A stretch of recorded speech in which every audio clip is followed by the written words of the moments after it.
like to introduce Sivia. She's going to start the show off today.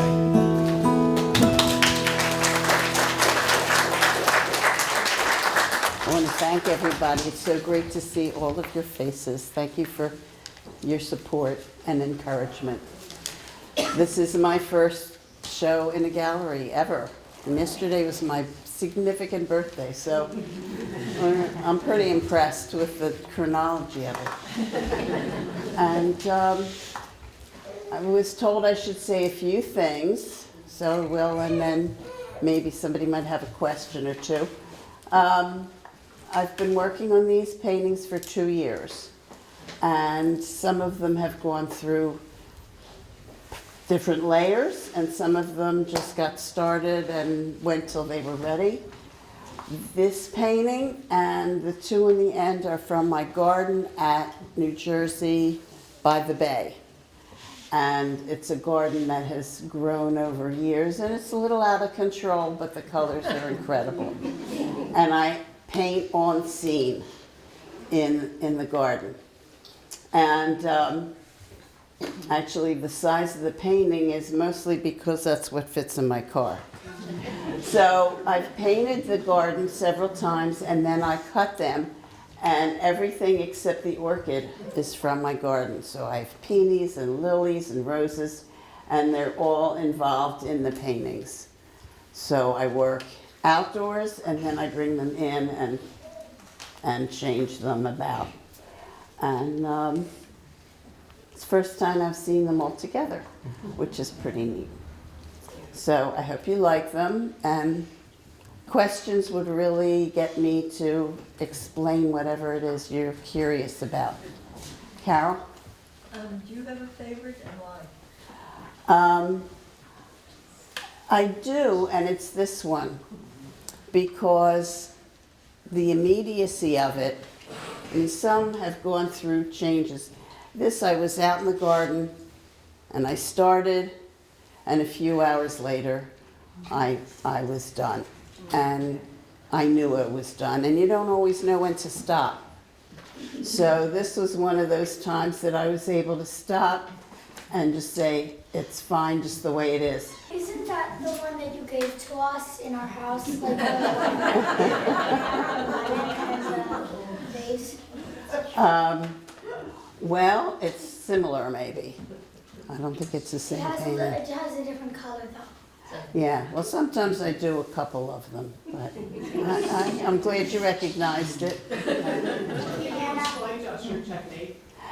Yeah, that's kind of what I was trying to remember. So I work from observation. I get myself in a place where I see something that grabs my attention.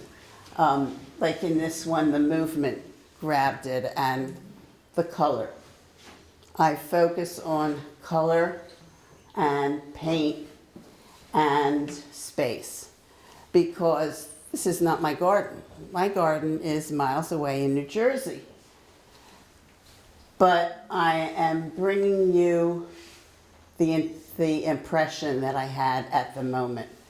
And I don't really care if it looks just like it because the paint and the energy and the color is what really I want to communicate. So I start from observing, and in a really short time, it starts to take on its own energy. And I just let it go until I'm ready to stop, which is sometimes past when I should stop, but fortunately I was able to stop here before I got carried away.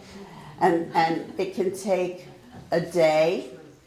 Sometimes the smaller ones I can do 2 in a day, and I get a hard time about my speed. But sometimes it takes weeks before it feels right. These large ones in the vases, I really had to work at to resolve, and they went through a lot of changes till they got here, and then they were right. So it felt really good. So which passion came first, the garden or the painting? Oh, that's an interesting question. The paintings. I've been painting my whole life. And I think that the garden was another painting. It was all grasses when we moved in, and little by little I put more and more plants, and I pull some out, I move them, I throw them out sometimes. Plants are great that way. And they actually, it's such an interesting question, I never thought about it that way. They change the way my paintings do. Were there, of all of these paintings, while you were doing them, were there any surprise moments? You plan them, you have ideas, but then you paint, and were there any surprises? They're all surprises. They're all surprises. I know what I'm starting with, that's the given, and that's my control. And then the painting takes over. And the painting goes where it wants to go, and I just follow the cues. Have you worked in any other mediums? Well, I promised to start acrylic now, and I also was told that there's a water-based oil paint I'm going to try. Over there is those are my Nintendos. They're my computer pieces from photographs, and I do that to relax and clear my head. They're really fun, and I print them. And I have a big printer because I used to print marriage pieces and do calligraphy. In fact, I have friends here from when we were only doing calligraphy. I didn't even think about this stuff. And I did these pieces with calligraphy. And if you look at the artist statement that I have over there, you can see one of those pieces and a painting.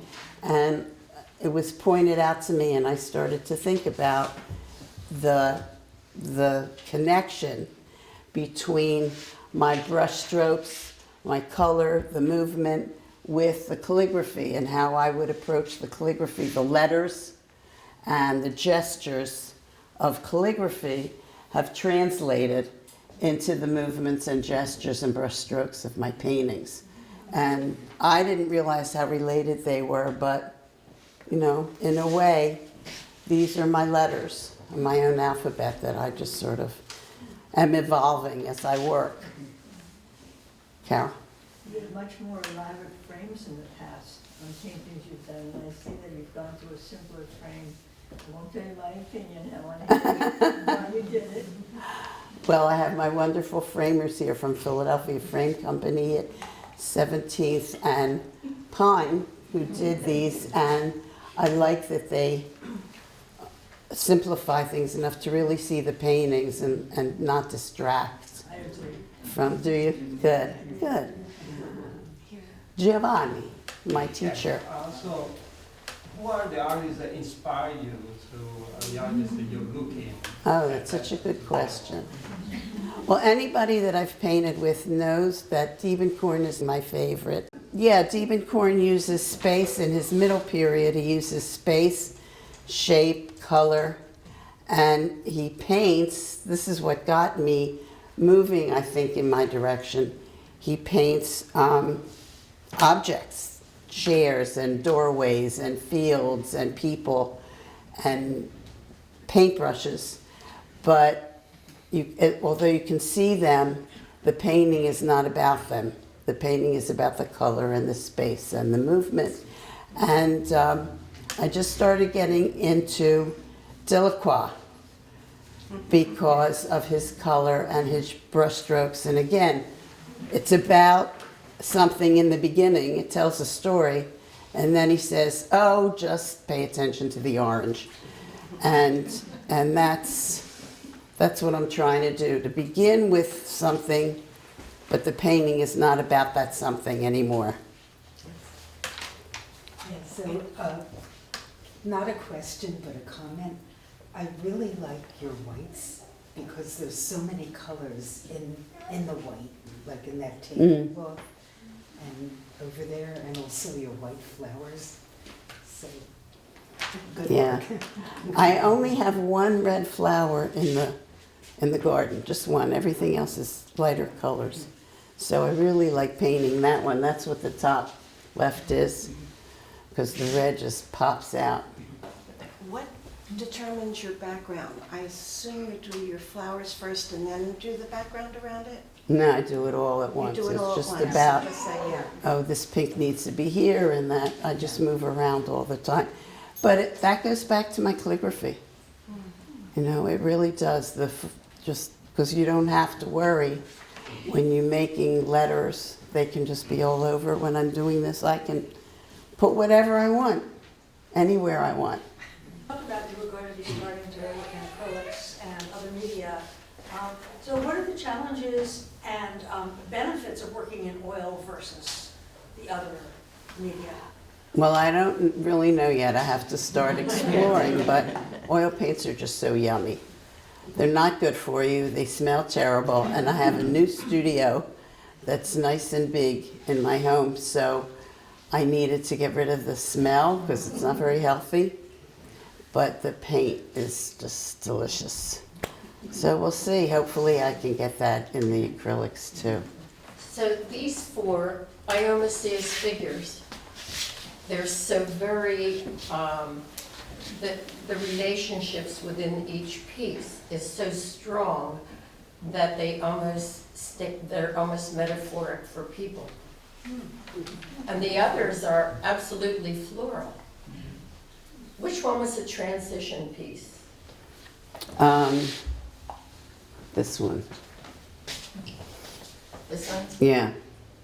Yeah, putting more than one together and trying to figure out how to get them to talk to each other and be a family took time.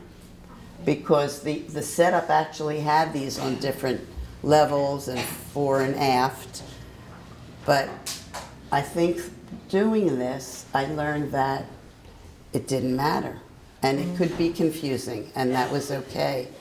And that some shapes would come forward and then they'd go back, and I don't care if it makes sense, really, as long as they all like each other. Nancy? The movement in these still lives is very, very active and very potent. And I was wondering, there's music underneath it that I hear. And I was wondering whether the music was associated with the Hebrew calligraphy that you did, and that obviously was attached to part of your developing that alphabet. And I'm wondering whether music is something that is going on for you when you're doing this painting. I mean, the movement is obviously there, but you don't mention the music. A lot of painters do. You know, I remember Mo Booker talking about working with jazz.